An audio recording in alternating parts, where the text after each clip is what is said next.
there are successes, obviously, but what people don't normally talk about are the failures. And often there are more failures than successes. The first thing I want to do is blame someone else. Like, it's not my fault, it's someone else's fault, right? It's almost like you got to go through this process to you're like, no, I need to own it. This was on me. And then more importantly, what did I learn from this so that it never happens again? So I've always been good at the introspection, at blaming myself. I learned something when I was really young, that when you point your finger at someone, there's 3 fingers pointing back at you. But then I sit with that for a long time.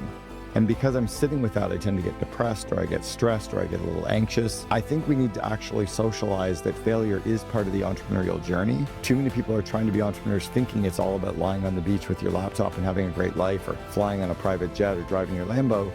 Yeah, but there's a lot of pain that it takes to get to the night before. Yeah, 100%. But we're not sharing it on social. I think we need to share it more. And then let's back it up to even sharing the failures in the moment more and being okay with that.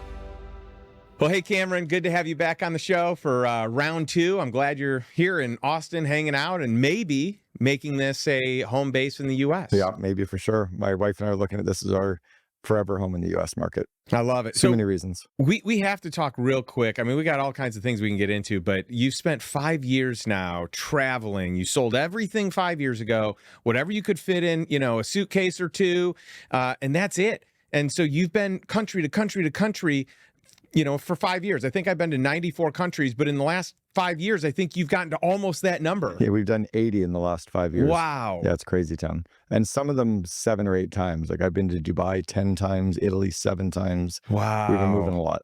That is incredible. So what are the biggest takeaways from that? From life of, you had a home in Canada, in Vancouver, you had a home in Scottsdale, and, obviously you've done other travel and have other toys and all that, but you sold it all. So are there lessons or things you've learned, or, was there this purging of material possessions and you're like, oh, wow, I actually don't miss it as much as I thought? Yes to all of that. Yeah. So it's kind of like everything. There's a glass half full and a glass half empty.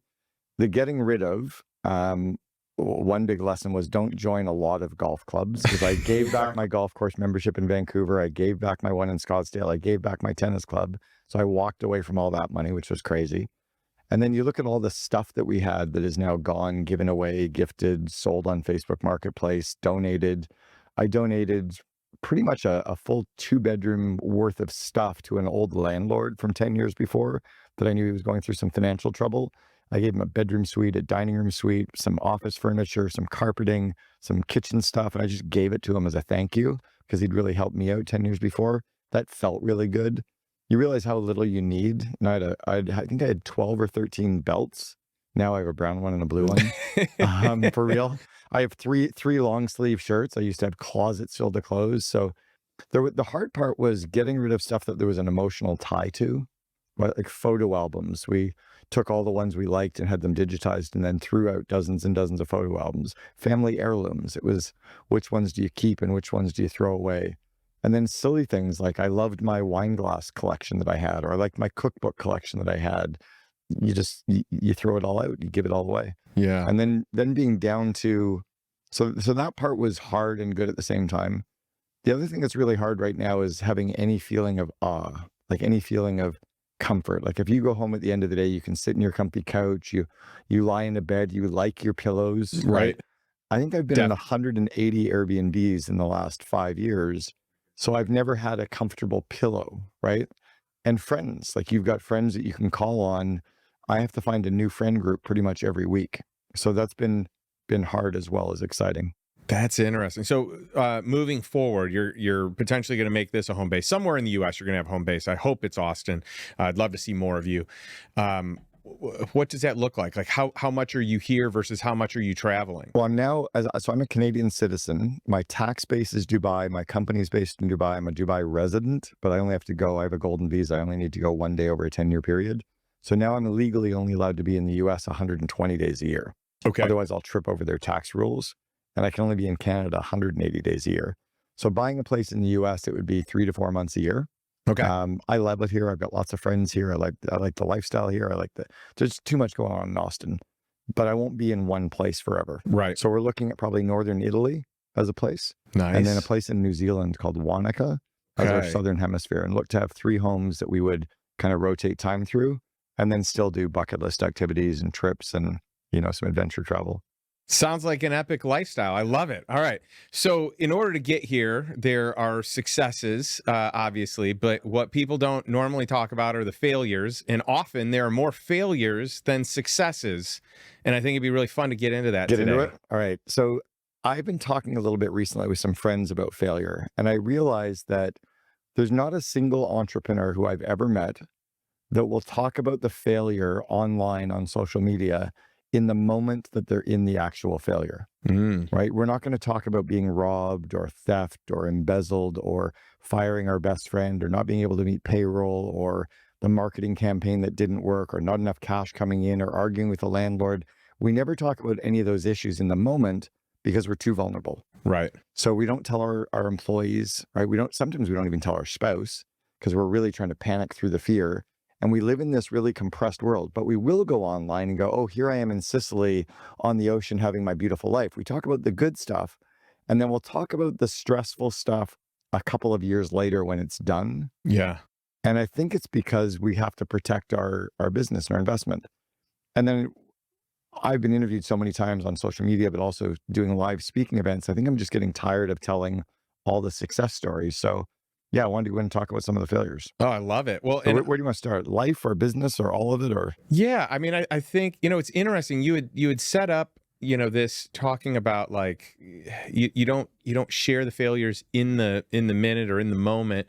And I have these times where I'm like trying to think like, yeah, small ones is easy to share. The big ones are really tough to share. And some of it's like I have to emotionally come to grasp and come to terms with like what happened. And, you know, like the big stuff, it's like the first thing I want to do is blame someone else. Like, it's not my fault, it's someone else's fault. Right. So it's almost like you got to go through this process to you're like, no, I need to own it. This was on me. And then more importantly, what did I learn from this so that it never happens again? So I've always been good at the introspection, at blaming myself. I learned something when I was really young, that when you point your finger at someone, there's three fingers pointing back at you. That's right. So I've always been good at blaming myself for the problem. And I really beat myself up with that. But then I sit with that for a long time. And because I'm sitting with that, I tend to get depressed, or I get stressed, or I get a little anxious. I think we need to actually socialize that failure is part of the entrepreneurial journey. Yeah. Mostly because too many people are trying to be entrepreneurs that shouldn't. Too many people are trying to be entrepreneurs thinking it's all about lying on the beach with your laptop and having a great life, or flying on a private jet, or driving your Lambo. Yeah, but there's a lot of pain that it takes to get to the night before. Yeah. And then 100%. Life is hard as well. I didn't realize how hard so many people are struggling with the normal day-to-day until probably 7 or 8 years ago. Like, I was in my early 50s when I realized that people didn't grow up in a life with a mom and dad together and family Christmases and family trips and brothers and sisters that loved each other. Like, I just didn't know. Yeah. I don't know how I didn't know, but, and I think it's talking about that stuff that makes the humanity a little bit of a richer experience, that it's okay to go through the struggles. You know, it's okay to be vulnerable. It's okay to say, I don't really know how to do this stuff, or I'm scared, right? Yeah. And we do talk about it like in our mastermind communities, if we have a coach maybe, or a therapist maybe, right, or a really, really close friend, but we're not sharing it on social. And I think we need to share it more, share the failures more, and then let's back it up to even sharing the failures in the moment more and being okay with that. Totally. I agree 100%. And I think the failures are ultimately what define us if we can allow the learning from it. And, you know, I always tell people I make a lot of mistakes. I still make a ton of mistakes. My goal is just to not repeat the mistakes that I've made, right? Like, how do I get better so I don't do that one over again? But there's going to then be something else. But I always share, like, from an investment standpoint, if I only did great in my investing, I would think that I'm better than I was. You know what? So I got my 2 kids involved in investing when they're 16. I went to my very first meeting with my stockbroker when I was 16. I'll talk to you about that because I learned some good lessons at a young age. My 2 boys, when they started investing, I said I would guarantee their downside for the first 3 years as long as they picked the stocks and they invested their money in them. And both of them picked one stock each that they didn't do that well on. Okay. And I'm really glad they did, because my oldest son actually picked NVIDIA 6 years ago. Whoa. And put a lot of money into NVIDIA 6 years ago. And he's done very, very well with NVIDIA. But he also picked the Gap. And he didn't do well with the Gap.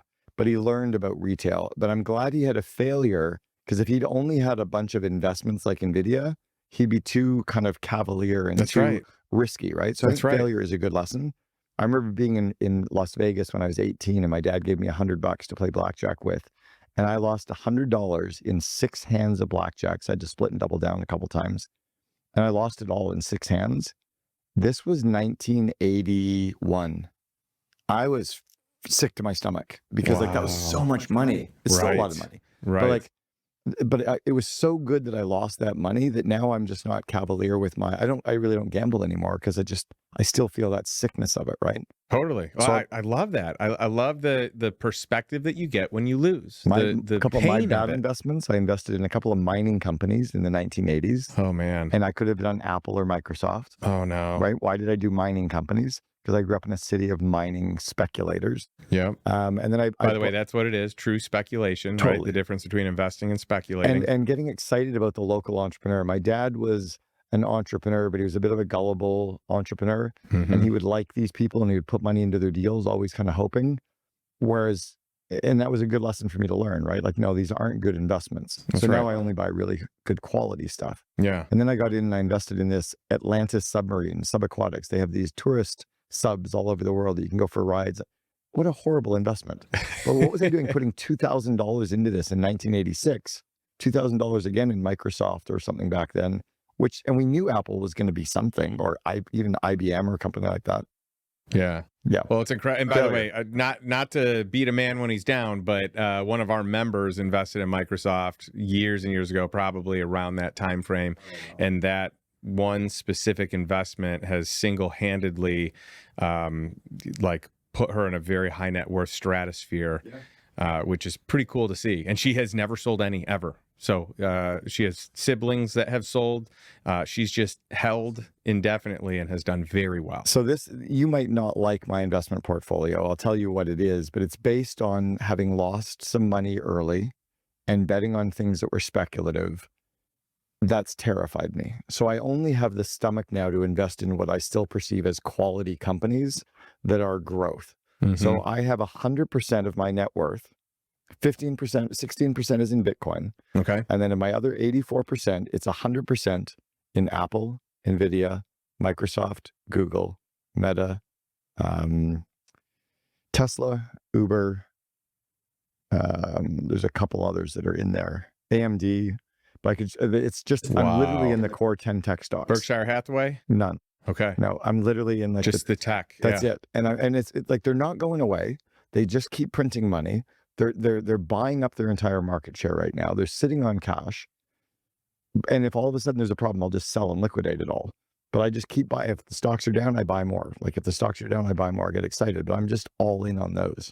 Wow. That is, we've talked a lot about asset allocation in our mastermind community. But it's interesting because, an entrepreneur's investor profile is going to be a lot different than a traditional investor's. It's going to be different also than a family office. And I think, but you notice there's no real risk there. Well, it's funny that I was actually going to comment on that. To you, it feels like there's no risk. I look at that and I say, oh my goodness, that is such a high risk portfolio. Right, because you're all in on tech, right? Yes. Yeah. Yes. And so, by the way, that doesn't mean it's not going to work out, but it is really funny. Like when you're like, oh, well, this is, to me, safe and consistent and makes sense. And I'm like, oh my goodness, I'm uncomfortable hearing about that. I like exposure to it, but it's a lot of exposure. Yeah. In moderation for me. That's why we're looking at buying 3 homes, is like, so I can sell off some of my Nvidia and Google, and I can invest in a couple of homes. So at least have some diversified a little bit. I'm in a good cash earning year. Anyway, let's go back to some failure. Well, I love your Bitcoin position as well. No more mining companies. All right. So let's get into some of your business failures, because I think that's going to be the first place where we'll have a very relatable audience to, some of these, what maybe in the moment were catastrophes, but there's probably a lot of good that came from them. Just took time to realize it. I'll go to one that just kind of came to mind, and it's a failure of kind of leadership. I just took myself for a long time too effing seriously. And I would show up being serious and driven and focused and not enjoying the journey, not having fun. And I remember back to when I ran my first real company. I was 20 years old. I had 12 full-time employees. And I had 5 of my closest friends from college moved 5 hours away to live in the city I grew up in, Sudbury. Wow. to work for Side me. note, by the way, 40 years as an entrepreneur. I just want to make sure that the audience kind of has some reference here. So this is like you kind of starting out. And 40, I know you've 40 done years some ago. stuff when you were younger too. So I don't want to discount that. But this was like company. real deal Yeah, adult. this was 12. I had 12 full-time income. You know, we painted 78 houses that summer. So when 5 of my friends moved to the city that I was in, their whole summer was working during the day, playing basketball, being out on my lake, on my windsurfer, hanging out with my friends, going for beers. But I was working and I was working and I was working. And I don't remember having fun those 3 summers. And I remember losing my friendships. I remember my friends being there and me feeling distant and disassociated and not around them. And that was a real failure. You know, why did I take it so seriously that I forgot to enjoy the journey as well? You know, why would I lose relationships? They did well, they made good money, but we weren't friends anymore because I was playing business person because it was so serious, you know? So I think that was a big one for me. And that's something I won't do anymore, right? I won't let business get in the way of my friendships and my relationships and my time with me and my time with my kids. That was a big one. I love that you started there because I think that if we're being critical of ourselves, like the best area to improve in is exactly that: relationships, the things that are going to make a person the wealthiest that they can be, is having those rich relationships. But sometimes it takes losing them, or at least, you know, going through a process where it's the relationship's in jeopardy to recognize how valuable it is. Yeah, yeah. I have another one on inspect what you expect. That I would delegate, not abdicate, but I would delegate projects and metrics to people, responsibilities to people on the team, and just trust that they had it. And I missed the point that they didn't have the skills to necessarily make it happen, or they didn't have the time and the confidence to make it happen. And I just let things go too long and too far. So at one point we had 120 people in our call center. We had 4 full-time people managing and listening in on their calls. And we decided to call the call center one day to see how we were doing, and our calls sucked. I mean, it took 5 or 6 seconds to pick up the call. We didn't wow the customer, didn't handle the objection, didn't ask for the order. They're terrible. So we went into the office and asked the quality assurance team, can you show me what you listen in on when you do the calls? They had an 86-point checklist for a 3-minute phone call. Whoa. Like, whoa, wait, who developed this? Are we majoring in the minors here? Way majoring in the minors, right? And then somebody, and I can talk to that point too, then somebody said to me, I don't think anyone's even using the quality assurance reports. So we asked the managers, hey, with all these reports you're getting, what do you do with them? They said nothing, they're drivel. There's way too much information there for us to even worry about. But because we'd never looked at what people were doing in their roles, we had 4 full-time people producing work that no one was using. And our call center was struggling because we had never really inspected it. So I learned to kind of, that whole saying of inspect what you expect. Yeah. But that was a big lesson to learn when you have 120 people kind of going sideways for a whole year. That was a bad one. You talked about majoring in the minors. Yeah. If I go back to 2002, so at 1-800-GOT-JUNK, I was the COO there. And one of my franchisees called me up. His name was Alan Reamer. He was our franchisee in Philadelphia. And I was on them in that particular week. You know, as an entrepreneur, we see all the details, right? Stuff that we could improve, stuff that's important. And what was driving me crazy was every franchisee was using a different email signature. I was pretty early in the email days, 2002, only 7 years into email, but I wanted branded professional emails. Sure. And they all had different logos and different colors and fonts, and it was driving me bonkers. And he called me up and he goes, Cameron, you're majoring in the minors. I'd never heard the saying before. I'm like, what do you mean? He goes, you're right, our email signatures suck. But do you know that you have 30 franchisees that have no marketing calendar, no marketing budget, no marketing plan, and you're worried about our email signature? He said, why don't you worry about what does matter? And I was like, whoa, big lesson there too. That's great. Right? But I had to have the humility of leadership to go, wow, you're really be able right. to listen from one of your guys. Right? Yeah, and not argue. And not argue for the point that email signature was still wrong. It's irrelevant that it's wrong. Yeah. Because the bigger thing, right? So that's the one thing, keep the main thing the main thing. And, that's right. You know, that whole stuff is really powerful. Yeah, these are great lessons. Do you want to hear how we almost bankrupted 1-800 got I would junk? love to. And by the way, what's funny is, you may look at these as your failure, your situation. I guarantee, like, I hear this and I'm like, ooh, that reminds me of this one time where, I had an epic failure, very similar. And so, I know as people are tuning in, they're going to have their own experiences that they can relate to this. So I love it. I think this is such a great topic I for hope so, but today. it feels horrible talking about them.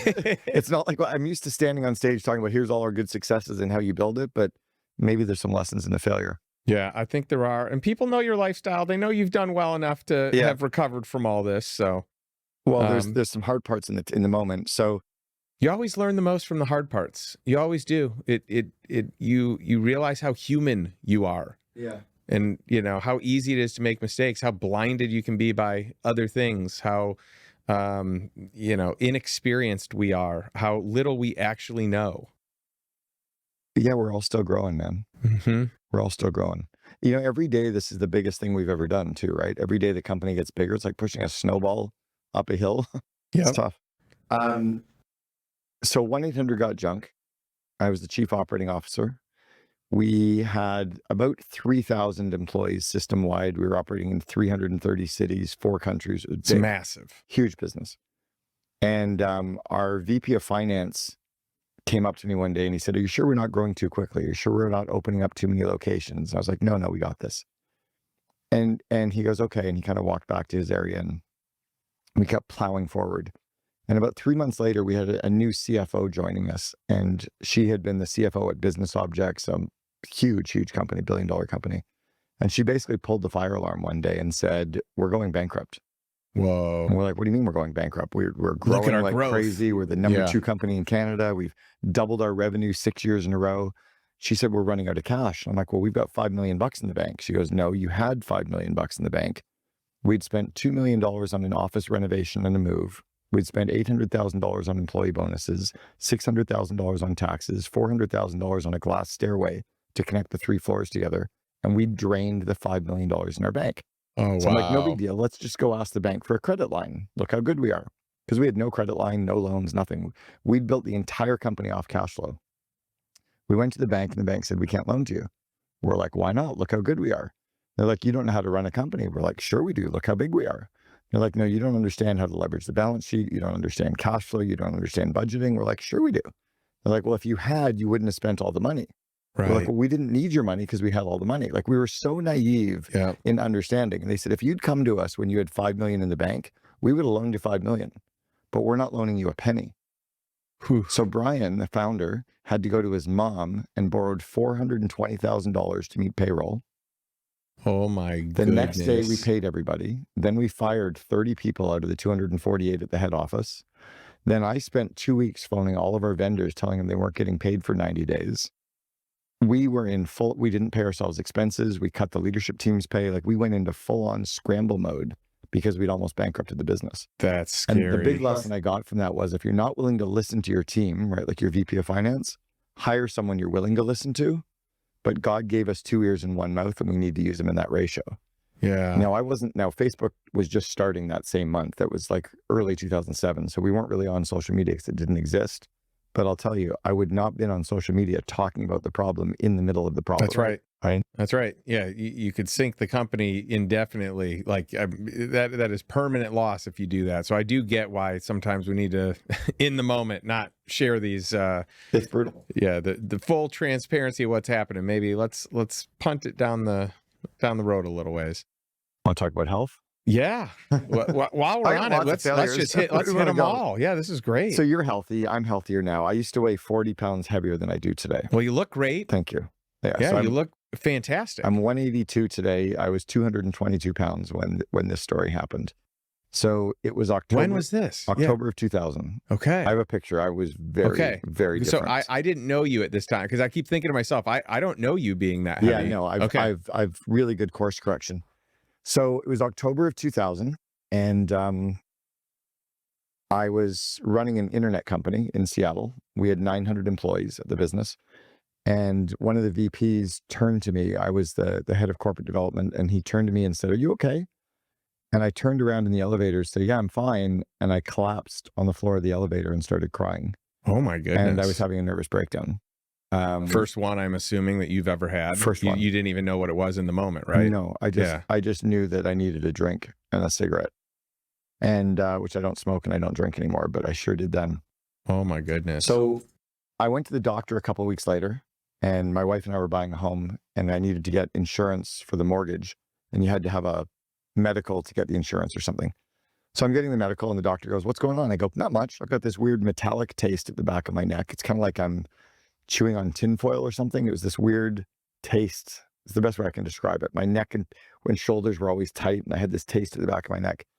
And he goes, "What's going on?" I go, "Not much." I said, the stock market has crashed by 78%. The NASDAQ had crashed because it was the fall, October 2000. Oh. And so we lost our $64 million valuation. We'd sold the company for $64 million, but by that point it was only worth $3.5 million, and we hadn't been able to get out yet because we were public. And any long story, we lost the company. Oh my goodness. And so we're firing 300 people of the You 900. lost the company. We lost our $64 million. We were out at 3. Oh my goodness. Yeah, whole story there. And I got married, but I realized I'm not in love, and my wife is pregnant, and I'm already trying to figure out how I can leave. And my mom's dying. She's stage 3B cancer. And we're buying our first house, so that's kind of cool. And I'm moving from Seattle up to Canada, so that's kind of neat. And I've just quit my job. My wife has quit hers. And the doctor's like, "And there's nothing going on?" I'm like, "No, everything's good." So he gave me this test, and if you fill out all the points, and if you have 150 points, you have a 50% chance of a heart attack. If you have 250 points, you have a 95% chance of a heart attack. I had 435 points. Oh my goodness. I was clinically redlining. And this is based on change and all the stuff that's happening simultaneously. Yeah, like losing all your money, losing your company, having a child, getting married 2 months before. Oh my goodness. I had 9 of the 10 most stressful events happening simultaneously. But isn't it crazy though, mentally? And I think a lot of us as entrepreneurs, or at least Enneagram 7s, are like, "Yeah, everything's fine. No problem. We'll get through it. Easy, right?" Because I would finish the day. I would be in the office by 7 because I had no life. I would work all day and feel really good about running the company because I had no life, no hobbies. I would smoke during the day. I even had booze at my desk, and I would slide a little shot into my coffee once in a while.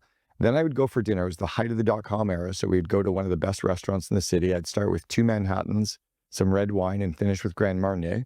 And I'd go home at 8:30, 9 o'clock at night, have a cigarette, and go to sleep. And I did that every day of the week. And then I would drive back to Vancouver, where my wife was living. I was commuting between Vancouver and Seattle. Oh my goodness. And I thought everything was fine. Oh. So when I had the nervous breakdown and then talked to the doctor, then I realized it wasn't. So then I started to change my diet and get healthy. But yeah, I think I probably almost lost everything. No kidding. And that was just not being aware. And yeah, it was brutal. But that's also one of those things where it's like, I think sometimes hard charging, alpha personalities, you can see it in men and women, but I think it's often that you see it in these male entrepreneurs where it's like, you just put your head down and you work. And you go. Yeah. Well, you know what else you is weird? Sweep this under the rug and you just charge forward. Because you don't know any other way, but charging hard when we're struggling isn't the path. It's hard to disconnect, but you don't see that. So that October, I was written up in the Wall Street Journal as one of 4, they called us the supernovas, people whose careers had gone really far and flamed out with stress. Oh no. I was getting press about my stress coverage. Oh, no. That's not a good thing to get press about. But yeah, I just didn't know. I wasn't aware. And now I have the signals. I catch myself being tight, right? Or I see myself going 100 miles an hour, or I realize I'm not going to the gym, or I'm not doing yoga, or I'm not listening to music, or I'm not just practicing self-care. Well, but you also have better boundaries, and you're not back to back, so you're at a slow enough pace. You might go full force in a moment or in a thing and then I disconnect, right? But you've got strong boundaries around it, so you have the time and space to pause and kind of be, introspective. It's like you said earlier. Yeah, the boundaries I think have been key, and I really had to learn those. The other part was, and this was in 2007, right as I was leaving 1-800-GOT-JUNK, I was at a cocktail party, and one of the women that worked for me, her husband was on our board, and Jillian came up to me and she goes, "Cameron, you know what? You're effing boring." And I was like, "What do you mean?" Whoa. She goes, "All you talk about is work. It's the only hobby you have. You have nothing of interest." And I was like, wow, I've lost everything. I wasn't doing any of my, I wasn't playing golf. I wasn't playing, well, they didn't have pickleball or padel, but I wasn't playing tennis, wasn't hiking, really wasn't skiing. Do you know that Brian and I had built 1-800-GOT-JUNK together? I ski raced until I was 21. He used to ski. And for the 6.5 years that we built the company, I didn't know that he ever skied. Oh my goodness And sakes. he didn't know that I ever really skied. That's crazy. Dangerously on tilt, right? Yeah. I didn't go to festivals, wasn't listening to music. Like I just had no hobbies. And then I was sitting at a mastermind around 10 years ago with Dean Graziosi, big real estate investor, I know Dean. entrepreneur. And Dean and I ended up crying, just the two of us sitting talking. We said, how would you want your kids to describe you? And Dean said, oh, as a successful entrepreneur, real estate, internet marketer, whatever. And I got choked up and he goes, why are you crying? And I'm like, I don't want my kids to talk about what I do to make money. And I think that's all they've got. And that was a moment for me 10 years ago that the switch flipped the second time, where I realized if someone asks my kids, what does your dad do? I want them to say he hikes and he travels and he hangs out with friends and he plays golf and he plays tennis and he's got, goes to Burning Man. Oh, what does he do to make money? Oh yeah, he runs the COO Alliance and he has a course, he's a coach, Yeah. So that's, if you asked my kids today, what does your dad do? I guarantee they don't talk about what I do to make money. That's awesome. But that was a real failure point again at 50. Yeah. What a great defining moment though. What a great pivot to have that realization. And by the way, thank goodness for a mastermind where you can actually be vulnerable and get down to the root cause, or at least have the time and space and the people that allow you to have the clarity that you have to make big changes in life. It's fun, right? It is. You play pickleball. I love pickleball. Yeah. And I'm newly into padel. Padel's great, right? It is. It's a lot of fun. It's a different strategy. I'm figuring it out. And by the way, for everybody who's watching right now, if you're in the United States, you can call it paddle. Yep. If you're in Europe, you call it padel. If you're in the United States, you call it Ibiza. If you're in Europe, you call it Ibiza. Perfect. Hey, Ibiza playing padel. That's the age-old, question here is it paddle or padel? And I've heard it both ways, so I like. Depends on where you are. Tomato. I like it. I've got a good group here that plays both pickleball and paddle. So, well, if you do that property investment with Brad, you're going to have a pickleball court right next door to you. That sounds the shores. Really nice to me. Yeah, we're a lot on the horizon here. Yeah, a lot on the horizon. So. Let's we could obviously dive deeper into losses and tragedies and failures, but would you say that there are certain takeaways? You've shared some, as you've pivoted from hey, this failure and what are the lessons from this it all? Is the change. But are there any key lessons that really stand out? I love the defining moment and that shift with your family, with your kids, and being able to basically say, my dad is not his business. Yeah. My dad is, right? Some of the key lessons, well, this is one.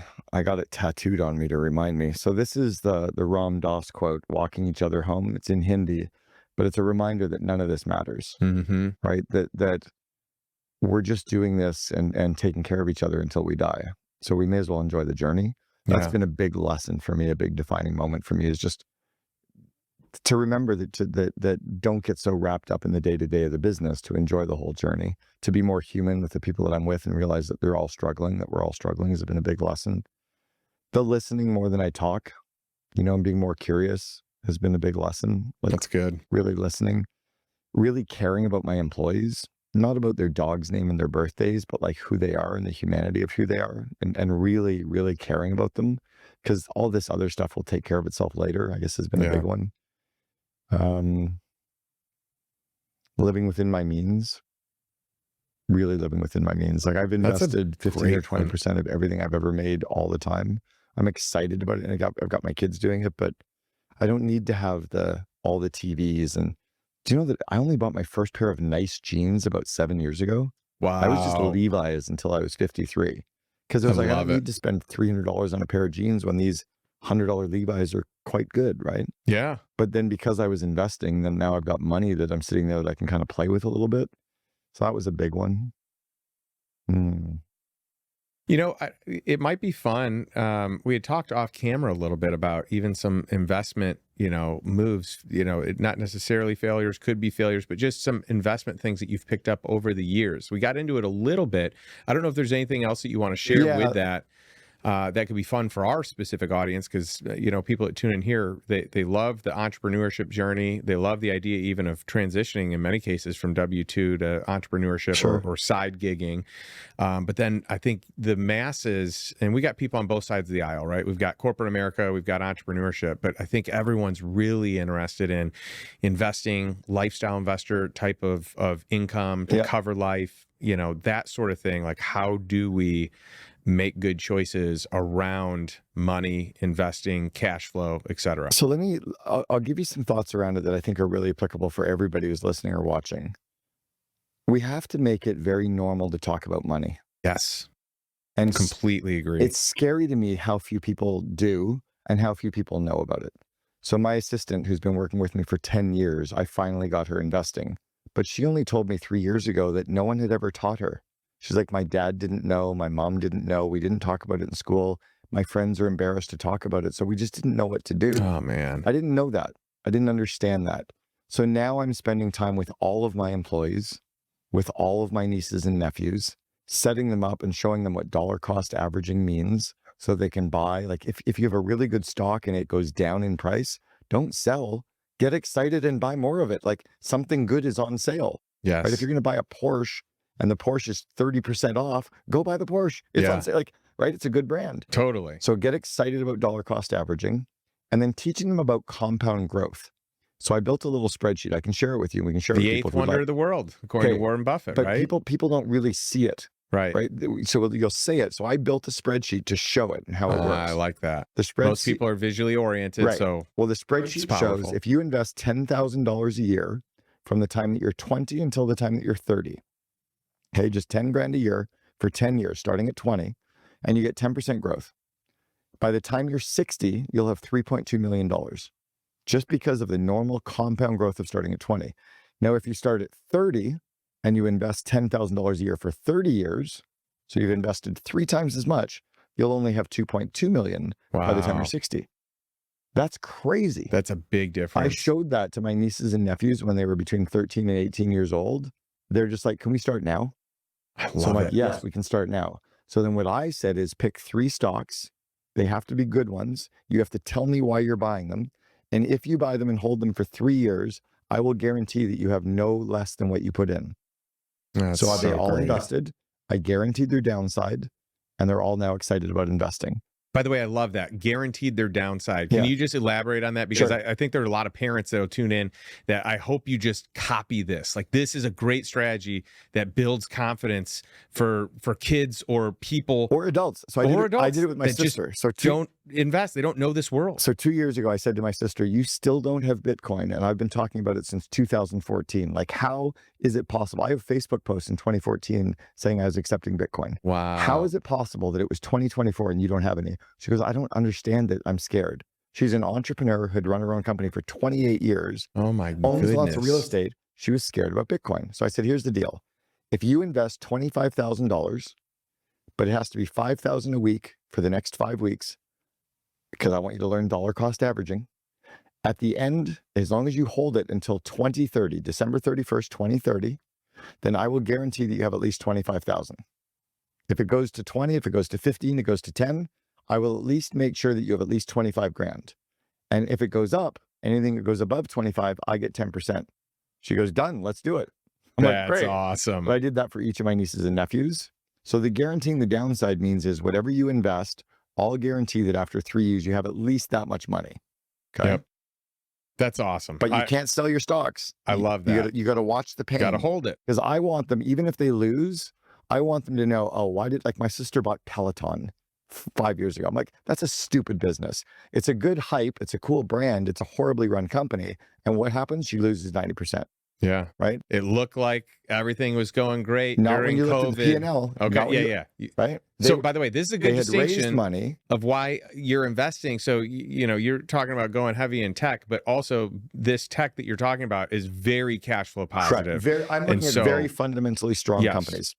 Apple and Google. Google is sitting on so much money. It's disgusting. Right. That's Google now is literally starting to own the AI sector. They're not going to go away. Right. Yeah. Put money in. And if all of a sudden we wake up one morning and find out, oh, they're the new IBM and they're going to go, then sell it all. Mm-hmm. But like, why do I want to bet in some hype speculative stock? I don't. Anyway. Oh, I love it. But let's talk about that at dinner. That's right. Let's talk with our friends about it. So I learned this at a group called GoBundance. Yep. The founders are from here, right? That's right. You know them, Mike Love McCarthy and Dave Osborne. Both had them both on the podcast. Okay, Love them both. So dearly. I was at one of their events 10 years ago. And at one of the dinners, I was in like one of the VIP dinners, they were all passing around their financial statements. And I was like, what are you doing? They go, we're showing each other our investment accounts. I'm like, oh my God, there's no posers. Like everyone is telling the truth. Everybody's showing, everybody's learning. I'm like, that's so powerful. Yeah. But why don't we do that with our friends and family? So I started that 10 years ago when I saw it at GoBundance with my brother and my sister and my dad. That's so cool. And every December 31st, we show each other our growth for the year. That is so and great. It's hard when my brother still gets 3.4%, but he's starting to see when I'm getting 26, 18, 27, he's going, oh shit, can you teach me? Well, if you're not doing this, then what he's doing it will be the thing that he does. He has no comparison, and he doesn't know, right? Because he's scared. He doesn't know. And he's no afraid. Yeah. That's right. He doesn't know how to do it, doesn't know how to allocate into different things. But now he's got the comparison and you see a huge difference. Yeah. I mean, that's a motivator. So I was coaching a company recently, a CEO of a company, and they've got about 500 employees. And he said, you know what I'm really proud of is we have a 401k matching program for our employees. So anything they invest, I invest the same. I said, it's terrible. He said, why is it terrible? I said, because you're not teaching them anything. What I want you to do is teach them about dollar cost averaging, teach them about compound growth, teach them about buying a house and renting, teach them about controlling their own cash flow, teach them about having a personal budget. If in addition to that, you want to do a 401k matching, go for it. Yeah. But why don't you teach them about managing their financials? I love that. And he's like, oh my God, I never even thought about it. It'd be interesting even to check the stats of, okay, what percentage of these 500 employees are actually utilizing the full match? And even if they're using it, they still don't understand it. They don't know it. They're not excited about it. Right? I'm actually curious on participation rate. Yeah. Is it like, so I hear a lot of people are like, we got a matching program. They'd be very low. It'll be super low. Yeah. But it's also because, but you know what? Those people have 5 TVs at their home when they only need 2. Yeah. Remember when you were growing up? You're a little younger than I am. A lot younger. Probably, what are you, 50? Yeah, 40. I'll be 46 here next. Okay. So when you were growing up, you had flat screen TVs already. We didn't. We had one television. Well, I was the remote control. I had to lie on the floor and turn the channel. We definitely had the big TV growing up. Yeah. We had one television for a family of 5. Yeah. Right? That was us too. Yeah. Okay.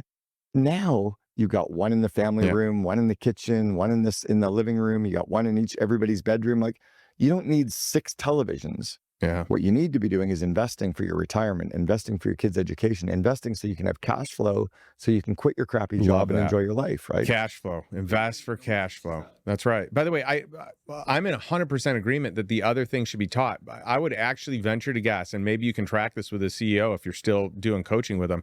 I would venture to guess the more that is taught outside of the matching program, the higher percentage of participation will be inside the matching program. Because then they get excited about it. That's right. Right? Yeah. And they understand it. And then all of a sudden, because if you go out and you put $1,000 into your 401k and it grows by 10% one year, you're not going to get excited because it's only 1,100. Mm-hmm. But if you understand compound growth, you're like, oh my gosh, I'm 1 year into a $3 million program. That's right. Right. But it all of a sudden, it takes like 5 or 6 years before you see it. Yep. My 25-year-old right now. Nothing happens and then all at once. Yeah, exactly. Because it's like a snowball. You know, when you're not in Austin, but up in Canada where I'm from, when you get snowmen. I grew up in Chicago. Okay, I got you get it. You know, remember when you're rolling a snowball? It's like, I'm never going to get this snowman. And then all of a sudden the snowball just gets big. It's huge. That's kind of like compound growth. Yeah. But we need our employees and our kids and our friends and our families to see that. Yeah. So I think we have to socialize it, make it okay to talk about it.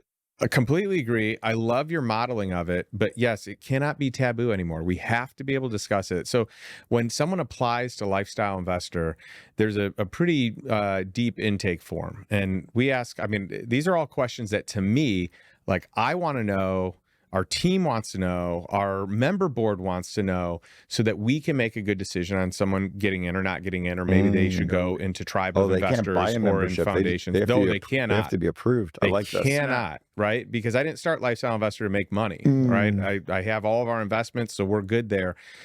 So, you know, we're kind of a one-stop shop in many regards for what we do and the criteria and how high it is and the fact that we say no. You like the modern day Tiger 21? Yes. I like this. So I'm like super proud of what we've built, but the number of people that say, after completing an application, the number of people that say, that is the most I have ever shared on my finances. Yeah. That is the most in-depth questions anyone's ever asked me. I mean, it's just a type form, right? And why is it so scary or so weird? Like, I know. Don't talk about money. Why?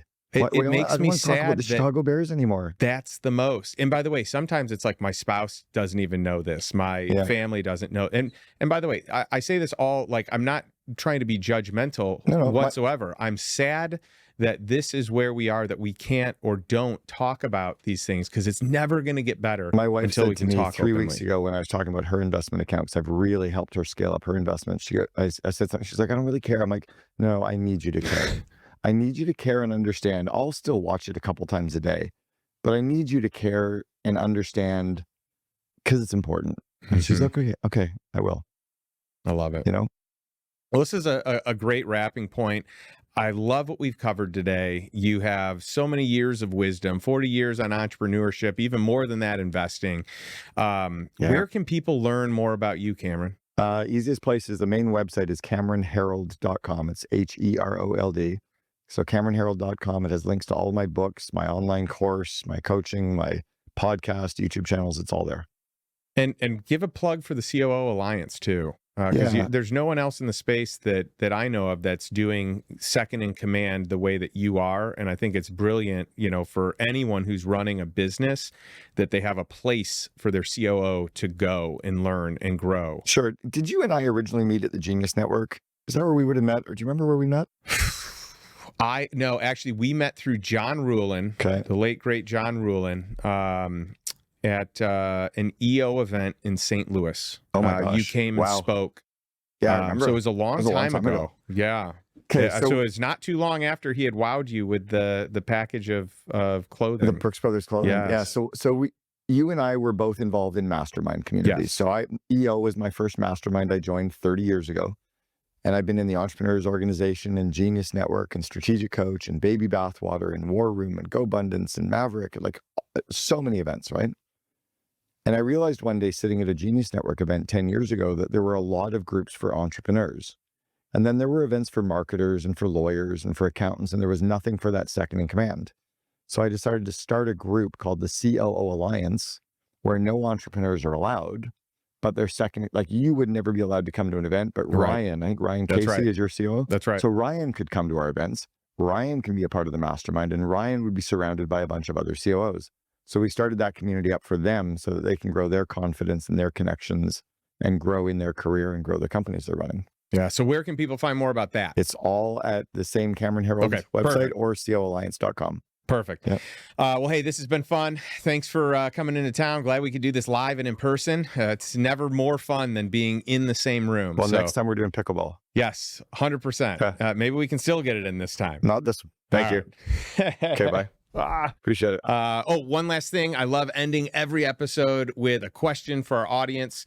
So if you're watching this, if you're listening to this, what is one thing that you can take today, one step that you can move towards financial freedom and passive income and living the life that you truly desire on your terms? Most people live life by default. This is a challenge to live life by design and really build a life that you desire to be in. So find something, pick something from Cameron today and put it into action to move closer to your dreams. Thanks, and we'll catch you next week.